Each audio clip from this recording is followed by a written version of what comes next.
يعتقد كثير من الناس أن الشعور بالتعب المستمر والتوتر والقلق والصداع وضعف الطاقة هي أمور طبيعية أو نتيجة ضغوط الحياة اليومية، لكن في كثير من الحالات قد يكون السبب الحقيقي أبسط مما نتصور، فالجسم يحتاج إلى مجموعة من المعادن والعناصر الأساسية حتى يعمل بشكل متوازن. وعندما يحدث نقص في أحد هذه العناصر قد تظهر مجموعة من الأعراض التي تبدو غير مرتبطة ببعضها. ومن أهم هذه المعادن التي يعتمد عليها الجسم بشكل كبير معدن المغنيسيوم، فهذا المعدن يلعب دورا أساسيا في مئات العمليات الحيوية داخل الجسم، ويساعد على تنظيم عمل العضلات والأعصاب وإنتاج الطاقة والحفاظ على توازن العديد من الوظائف الحيوية. ومع ذلك فإن نقص المغنيسيوم يعد من الحالات الشائعة التي قد لا ينتبه إليها الكثير من الناس.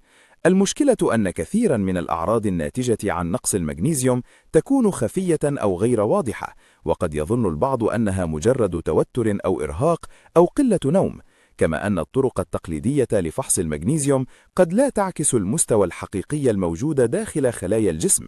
في هذا النص سنتعرف على مجموعة من الأعراض الخفية التي قد تشير إلى نقص المغنيسيوم في الجسم، كما سنتحدث عن بعض العوامل التي قد تؤدي إلى انخفاض مستواه، وأيضا عن أفضل الطرق للحصول عليه وكيفية الاستفادة منه بالشكل الصحيح. يعتقد كثير من الناس أنهم متعبون ويعانون من الالتهاب والتوتر من دون سبب، بينما في الحقيقة لديهم نقص كبير في معدن واحد وهو المغنيسيوم. سنتحدث اليوم عن 9 أعراض خفية لنقص المغنيسيوم لا يدركها معظم الأطباء حتى. يتركز معظم مخزون المغنيسيوم داخل العظام وكذلك داخل الخلايا، فقط 3 إلى 1%، أي 0.3% من المغنيسيوم يوجد في مصل الدم. ولهذا فإن أسوأ خطأ يرتكبه الناس وخاصة الأطباء عند تقييم المغنيسيوم هو الاعتماد على مستوى المغنيسيوم في الدم. هذا خطأ كبير. تخيل أنك تريد تحديد ثروة شخص ما بأن تطلب منه أن يريك ما في محفظته من عملات معدنية. هذا ليس مكانا جيدا لتحديد ثروته، بل يجب أن تنظر إلى حسابه في البنك، لا تنظر إلى جيبه. وهذا هو الخطأ نفسه الذي يرتكبه كثير من الناس عندما ينظرون إلى الدم لمعرفة مستوى المغنيسيوم، بل وحتى العناصر الغذائية الأخرى أيضا. هناك أكثر من 300 دواء يمكن أن يستنزف المغنيسيوم في الجسم، وهناك أيضا أشياء أخرى يمكن أن تقلل مستواه، مثل التوتر والسكر والكافيين والكحول وارتفاع مستويات الإنسولين بسبب تناول كمية كبيرة من الكربوهيدرات. ونسبة كبيرة من الناس تعاني من مقاومة الإنسولين، لذلك لا يستطيعون حتى امتصاص الكميات الطبيعية من المغنيسيوم. كما أن انخفاض حمض الهيدروكلوريك في المعدة قد يكون سبباً، وغالباً لا يكون لدى الكثير من الناس ما يكفي من هذا الحمض. وقد ذكرنا أيضاً الأدوية، كما أن قلة تناول الملح وانخفاض فيتامين د يمكن أن يخفض مستوى المغنيسيوم. والآن دعونا نتحدث عن الأعراض الخفية لنقص المغنيسيوم. الأول، القلق. أتحدث عن قلق مفاجئ يظهر من دون سبب واضح. فجأة تشعر بالقلق، وقد يكون أيضا نوبة هلع. يمكنك أن تفكر في المغنيسيوم على أنه المكابح في جسمك، وبدونه لا توجد مكابح، وبالتالي لا يستطيع الجهاز العصبي أن يستقر. الثاني، الاستيقاظ في الساعة 2 صباحا. يحدث هذا كثيرا بسبب ارتفاع مستويات الكورتيزول، وهناك أسباب عديدة لارتفاع الكورتيزول في منتصف الليل، مثل اضطراب سكر الدم أو التوتر. لكن من أهم وظائف المغنيسيوم أنه يثبط الكورتيزول ويحافظ عليه تحت السيطرة. والعرض الكلاسيكي لنقص المغنيسيوم هو ارتعاش العين، وهذا يسمى التكزز، وهو علامة تقليدية لنقص المغنيسيوم. وما يحدث داخل العضلة هو أن المغنيسيوم يتحكم في الكالسيوم، ولذلك يحدث اختلال في التوازن. يصبح هناك الكثير من الكالسيوم وليس ما يكفي من المغنيسيوم للتحكم فيه، وببساطة الكالسيوم يتحكم في انقباض العضلات، أما المغنيسيوم فيتحكم في استرخائها. وإذا لم يكن هناك ما يكفي من المغنيسيوم فستحدث الانقباضات فقط. كما أن المغنيسيوم هو المعدن الذي يمنع التكلس في الجسم، فإذا نظرت مثلا إلى النوبات القلبية ستجد أن بلورات الكالسيوم تتراكم داخل الميتوكوندريا في الخلايا، وهذا يعطل الانقباض والاسترخاء الطبيعيين. المغنيسيوم يحمي المفاصل من التكلس ويمنع الشرايين من أن تصبح قاسية. فكر في عدد الأشخاص الذين يعانون من ارتفاع ضغط الدم مع التقدم في العمر. في كثير من الحالات يكون السبب مجرد نقص في المغنيسيوم، كما أن الشقيقة والصداع قد يكونان نتيجة نقص المغنيسيوم. فكر أيضا في عدد الأشخاص الذين يعانون من تشنجات عضلية. إذا لاحظت وجود عضلات مشدودة في أي مكان في جسمك، فمن المحتمل أنك تحتاج إلى المزيد من المغنيسيوم. العرض التالي هو خفقان القلب بعد تناول الطعام، فالمغنيسيوم مهم جدا لاسترخاء القلب، والكثير من أدوية القلب في الواقع تقلد تأثير المغنيسيوم.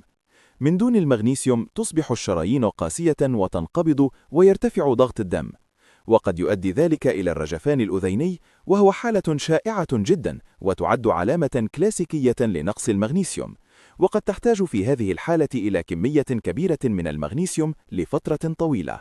والآن العرض الخامس: الشعور بالإرهاق من التفكير. لأن تكوين الطاقة في أساسه يعتمد على المغنيسيوم داخل الميتوكوندريا، لذلك فإن التفكير الكثير قد يجعلك متعبا، ويمكن للمغنيسيوم أن يساعد بسهولة في حل هذه المشكلة. يشكل الدماغ 2% فقط من الجسم، لكنه يستهلك 20% من الطاقة. العرض التالي هو الشعور بضيق مفاجئ في الصدر. قد يظن البعض أنه نوبة قلبية، لكن عندما يكون المغنيسيوم منخفضا لا يحدث استرخاء في العضلات الملساء، فيسمح نقص المغنيسيوم للكالسيوم بالدخول إلى أنسجة القلب ويزيد الانقباض والشعور بالضيق. العرض السابع هو الرغبة الشديدة في تناول السكر أو الكربوهيدرات. وقد لاحظت أنه عندما أعطي الناس المغنيسيوم فإن رغبتهم في هذه الأطعمة تقل كثيرا، ويشعرون بالدهشة لأنهم كانوا يظنون أن هذه الرغبة مجرد اشتهاء للطعام لا علاقة له بشيء آخر، لكن المغنيسيوم يمكن أن يقلل هذه الرغبات بسهولة. العرض التالي هو الشعور بالتعب مع بقاء الجسم متوترا. تذهب إلى السرير لكنك لا تستطيع الدخول في نوم عميق ومريح. المغنيسيوم يساعد على تهدئة الدماغ والعضلات، وبدونه يبقى الجسم والدماغ في حالة طاقة عصبية تمنع الاسترخاء. وهناك عرض مرتبط بذلك لم أذكره في القائمة، وهو متلازمة تململ الساقين، حيث تشعر أن ساقيك مليئتان بالطاقة وتحتاج إلى تدليكهما أو حتى الجري في منتصف الليل. أما العرض التاسع فهو الشعور بثقل شديد في الجسم، كأنك تزن 200 رطل. تشعر بأن ساقيك ثقيلتان وكأنك تمشي في الماء، ويحدث هذا بسبب نقص المغنيسيوم، لأن مصانع الطاقة في الجسم وهي الميتوكوندريا تعتمد على المغنيسيوم، وعندما لا يتوفر بكميات كافية تحتاج العضلات إلى جهد أكبر للحركة. والآن لنتحدث عن أفضل نوع من المغنيسيوم. أسوأ نوع هو أكسيد المغنيسيوم، وهو النوع الذي يباع غالبا في الصيدليات، والمشكلة فيه أن الجسم لا يمتص سوى 3% فقط منه، لذلك ستحتاج إلى تناول كمية كبيرة حتى تحصل على فائدة، لكن المشكلة أنه عند زيادة الجرعة قد يسبب الإسهال. أما المصدر الأفضل فهو مغنيسيوم جلايسينات، ففي هذا النوع لا تحصل فقط على المغنيسيوم، بل تحصل أيضا على الجلايسين، وهو نوع من البروتين يساعد مادة جابا في الدماغ، لذلك فهو مفيد جدا للتهدئة والمساعدة على النوم، كما أن نسبة امتصاصه تصل إلى 80%.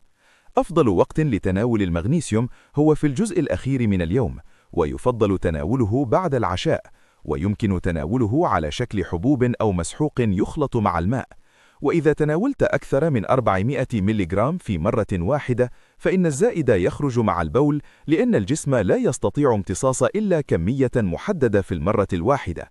وإذا أردت فائدة علاجية أكبر يمكن تناول 300 إلى 400 ملغرام عدة مرات في اليوم، كما أن تقليل الكربوهيدرات قد يساعد على تحسين امتصاص المغنيسيوم، وكذلك تحسين صحة المعدة. كما أن فيتامين د مهم لامتصاص المغنيسيوم، وفي المقابل يحتاج فيتامين د إلى المغنيسيوم ليتم امتصاصه. وأخيرا يجب الانتباه إلى الكافيين، لأن الإفراط في شرب القهوة قد يؤثر في مستويات المغنيسيوم في الجسم.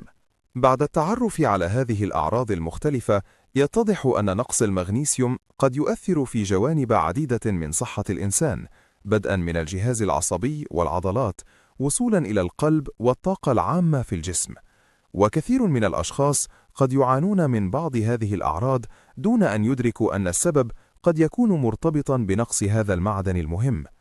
كما أن هناك العديد من العوامل في نمط الحياة اليومي قد تساهم في انخفاض مستويات المغنيسيوم، مثل التوتر المستمر والإفراط في تناول السكر والكافيين وبعض الأدوية، إضافة إلى مشكلات الهضم التي قد تقلل من قدرة الجسم على امتصاص المعادن.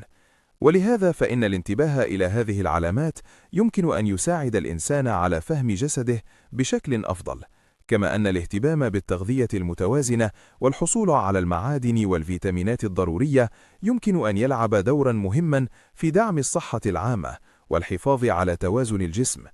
وفي النهاية يبقى الوعي بهذه المعلومات خطوة مهمة نحو تحسين نمط الحياة والعناية بالجسم، لأن توازن العناصر الغذائية داخل الجسم هو أحد المفاتيح الأساسية للحفاظ على الصحة والنشاط والشعور بالراحة. إذا وصلتم إلى هنا، لا تنسوا الإعجاب بالفيديو والضغط على زر الجرس ليصلكم كل جديد، ولا تنسوا كتابة تعليقاتكم أسفل الفيديو عن أي موضوع تحبون أن نتحدث عنه في الفيديو القادم.